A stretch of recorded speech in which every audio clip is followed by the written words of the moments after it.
Welcome to the show, Claevyan. Hey, it's good to be here. Did I say that right? Claven, it's pretty close. Claven. Okay. I don't know. Cleaver got in my head there, and I just said it wrong.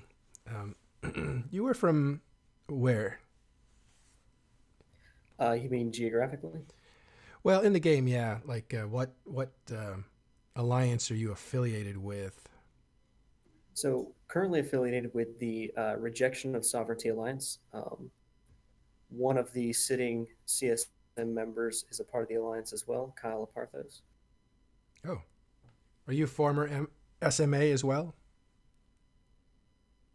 I am not, no. Okay, so you don't carry that baggage too. No. So what's that? Is that a sounds like a little bit of a protest alliance, right? Or is it? You're making a statement with that name?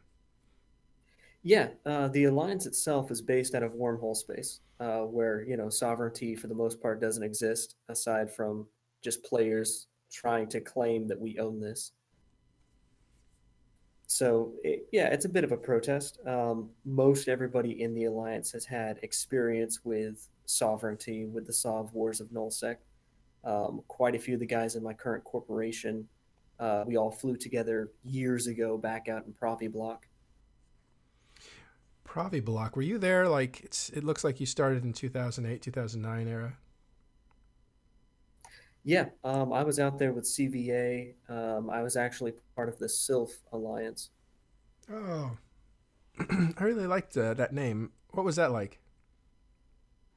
Well, I was brand new to Eve. I basically started up, ran some missions, found a group of people, and they were like, "Hey, we're gonna go join Nullsec," and I was like, "Sure." Okay. So yeah, just kind of dove right in out there. Had no idea what I was doing. Could barely fly interceptors, but I mean, it was really good fun. I loved it.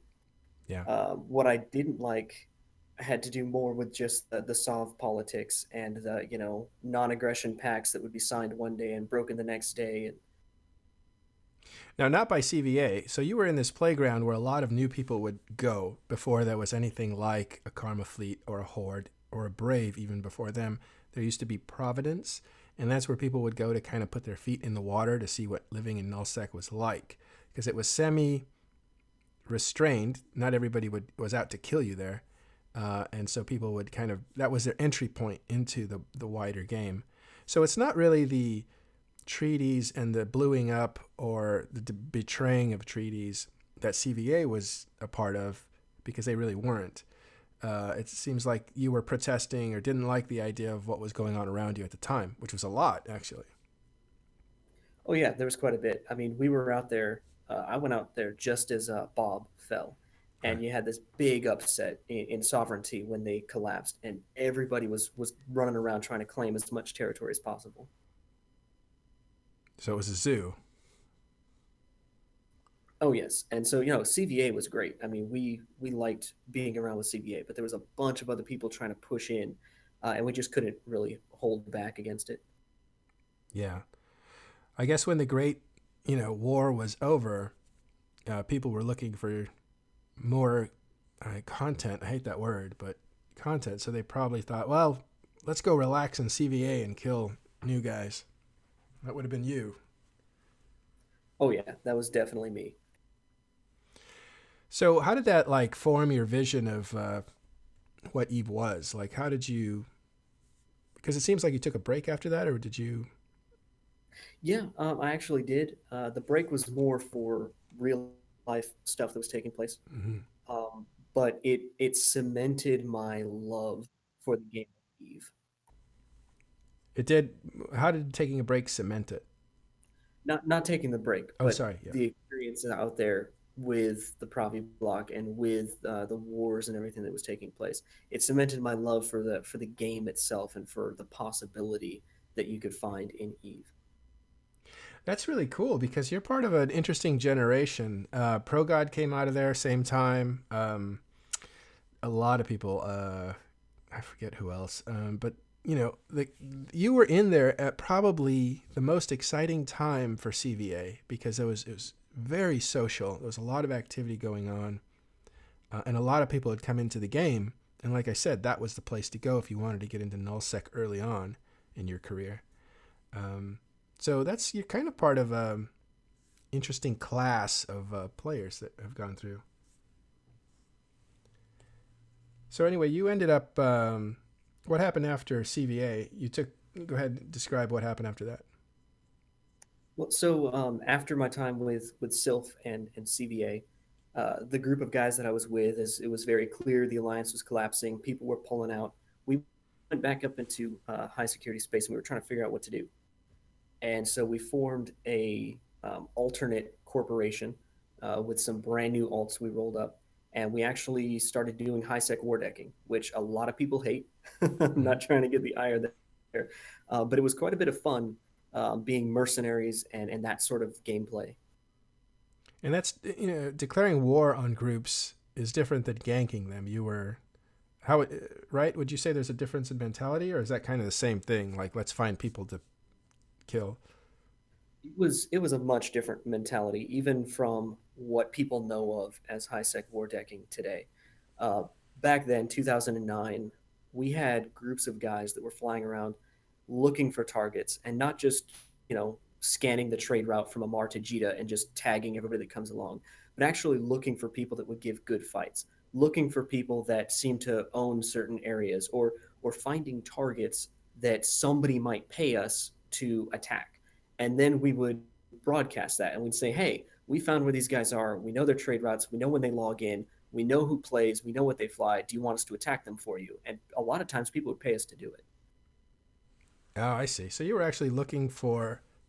looking for mercenary work as far as you were doing your due diligence to find out who would be good and what clients you could get and that sort of thing. It wasn't just a 1 or 2 man corp that it looked like they were carrying something nice. Right. I mean, there were the times when we would see a freighter and we'd scan it. We'd be like, wow, that freighter's got a lot of good stuff in it. And then we keep an eye out. Like it wouldn't be like, oh, everybody's suicide ganking. We keep an eye out. We'd be like, well, let's see if he regularly runs this. Let's see if he regularly moves large amounts of goods. Who else is he with? Who's he associated with? Who could defend him? And it was actually looking for and trying to hunt down a target, not just declaring war on 20 people and then camping a station. Yeah, that's really interesting. It's not something you hear about much. That the mercenary life in high sec, guns for hire, and all the reconnaissance that goes into it. Yeah. I So, mean, a lot of the tactics we employed actually caused the changes that took place in how wars are declared and how people can drop in and out of alliances and how wars follow them. oh, I didn't know that. So you guys had some influence on the game already. Yeah, the group then had a lot of influence on that side of the gameplay because I mean at that time you didn't have huge groups of high sec war deckers. You didn't have people like Pyrat or Marmites that are just looking for the easy kills. Or the expensive ones, but they're all easy if you're prepared because it doesn't sound like that's a player versus player. I really liked one of the candidates last year, the guy from Red Frog, really influenced my way of looking at things. And he said, that's not player versus player. That's basically player versus self. Can they pull this off? The other player has nothing to do with it. He's a big pinata. He just either lives or dies by what he prepared for, not what he can do when he's trapped. Um, Yeah, that's a pretty good way of looking at it. yeah. Um, so what happened after that? So you did the mercenary thing in high sec, and Well, after that, I was actually at college for about 4 years, and while I was there, I didn't actually spend a lot of time with Eve.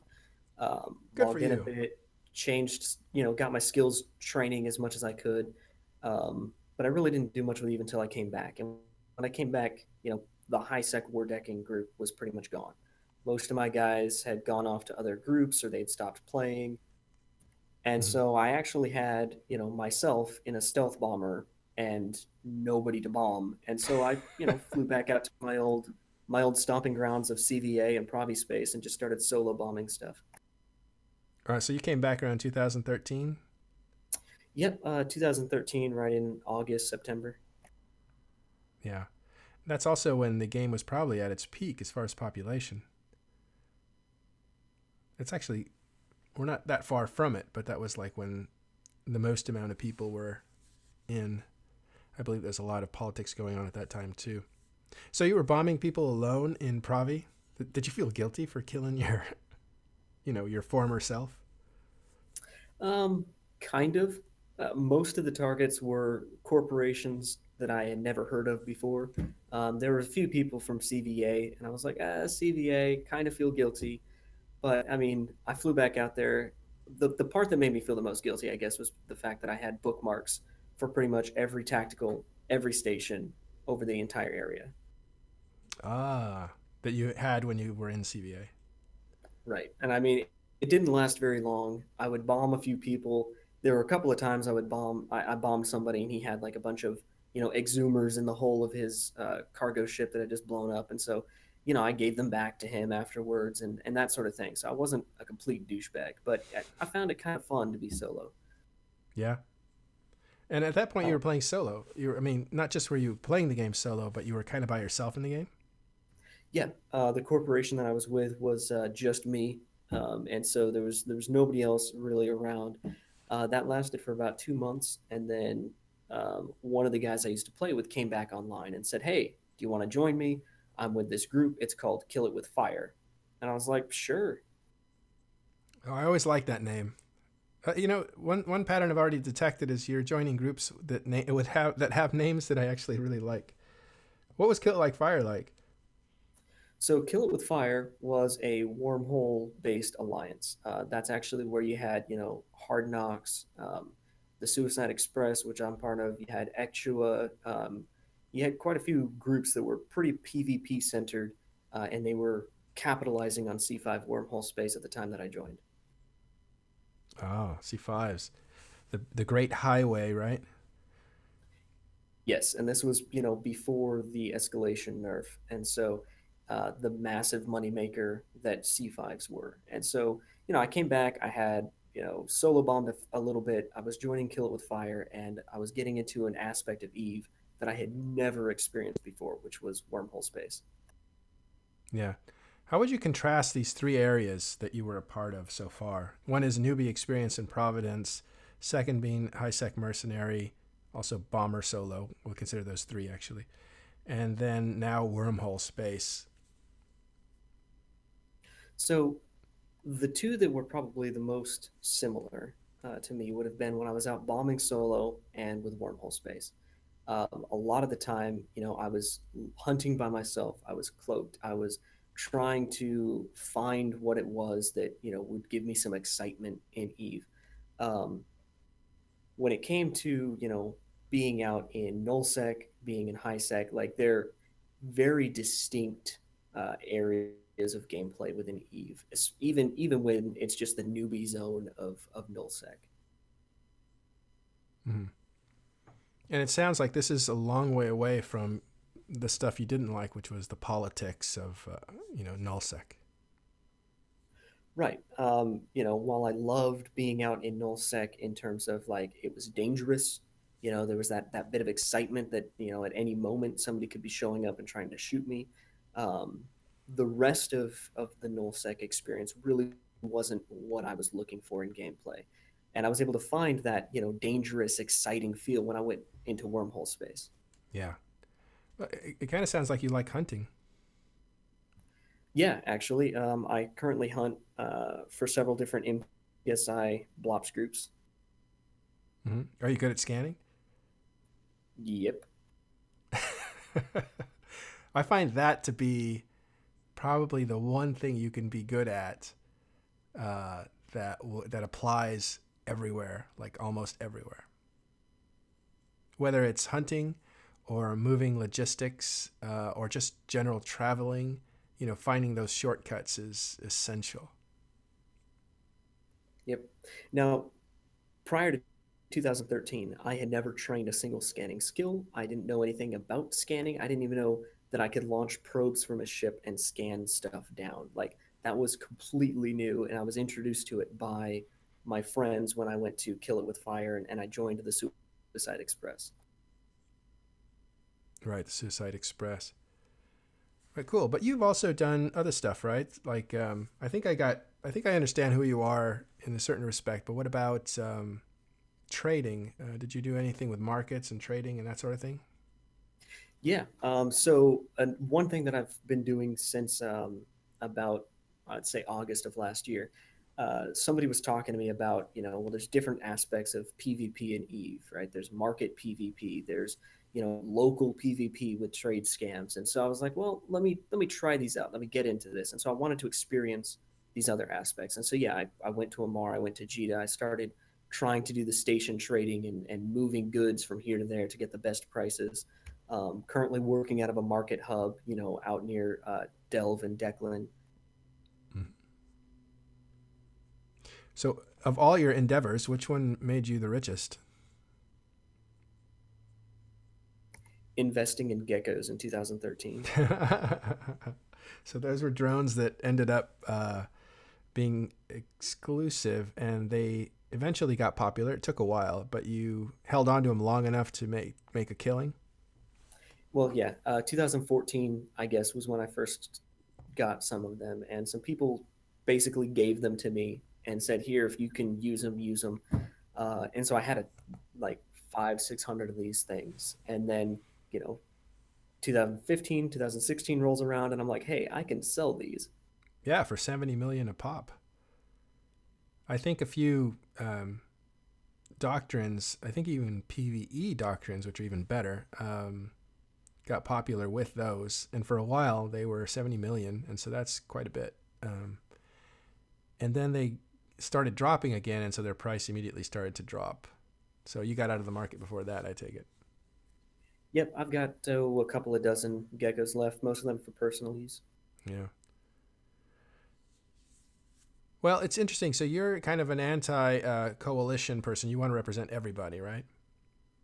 That's correct. I'm not really like I don't have any soft backing, and I'm not really into the politics of that sort of thing, and I don't want that influence on me if as a CSM trying to represent the gamers of Eve to CCP. Mm-hmm. Aren't you afraid of running for CSM, considering there's only 10 seats now and there's a lot of blocks that are saying, you know what, CSM looks like it actually works. Let's put our candidate in. NC as a candidate, Waffles as a candidate, Horde as a candidate. Obviously, Goonswarm has candidates, and they have a whole ticket for Imperium. Um, and the list goes on. Is there going to be room for someone like you? I think there's always going to be room for somebody like me. Now, if that somebody is actually going to be me, I mean, that's up to the players to decide. But there always needs to be room. And I think there always will be room for that one or two candidates that doesn't have the soft backing, that doesn't have the soft ticket. And I think the real challenge there is just reaching out to the players in the game that really don't know much about CSM, that really don't know about the elections and the election process, because it's a lot easier to communicate with a massive group of people that are under your coalition or your alliance by sending out a big email and saying, "Hey, everybody, log in tomorrow, vote for these people," It, as opposed to actually reaching out to the individual gamers that want to stay in high sec or that want to be in their small groups in a wormhole and don't really have that mass communication out there telling them what to do. how do you reach those guys? I mean, if you could consolidate high sec votes, people would do very well that were non null sec. But how do you reach them? It's very difficult. You really, right now, have to reach out on an individual basis. There's also the NPSI groups, those people that join these big public groups. That's one way to reach out to individuals. You don't Mm-hmm. want to capitalize the public group and say, "Oh, hey guys, I'm just gonna, market myself as a CSM now." But just getting to know players on that regard, in the groups where they're all together in a situation where they normally wouldn't be, where they're gathering for a specific event, or reaching out to new bros or to new corporations that are trying to run high sec missions or that are continuously getting ganked by pirate and being like, "Hey guys, here's some tips, here's some information. Let's be friends. Let's talk about some stuff. Let me guide you through what I know of Eve." Yeah. Yeah. The you know aside from spamming people, it's going to be one person at a time, or few. I think Spectre Fleet would help with that, or any of those what they're called purple fleets, right? Because shoot everybody outside of our fleet, kind of fleet. Because you meet a lot of different people coming and going from that sort of experience. Right, and that's one of the avenues through which I've gotten to meet and speak with a lot of people in Eve. Right, Spectre Fleet. I've been with them a few times on a couple of their roams. Bombers Bar and a couple of their in PSI, not purple shoot it roams. Mm. Even Uni Bomber with Eve Uni and some of their public roams. And so that is one avenue that I've used for getting to know people. So if someone was to ask you, like, what are your expertise, what would you say? Right now, my expertise would have to be in wormhole space specifically. That's where I've spent the most of my time the last like 3 years. Mm. And so that's where I would have the most recent experience. Yeah. Well, but it seems to me like you're not even an expertise type candidate. You're more a generalist. Like you want to represent people who don't necessarily get represented all the time.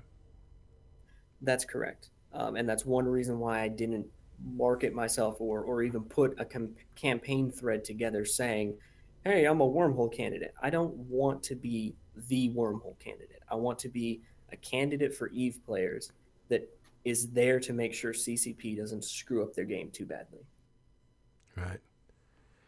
Well, cool. Is there anything that we didn't cover that, what would you say to anyone that said, I want to get to know this guy a bit better?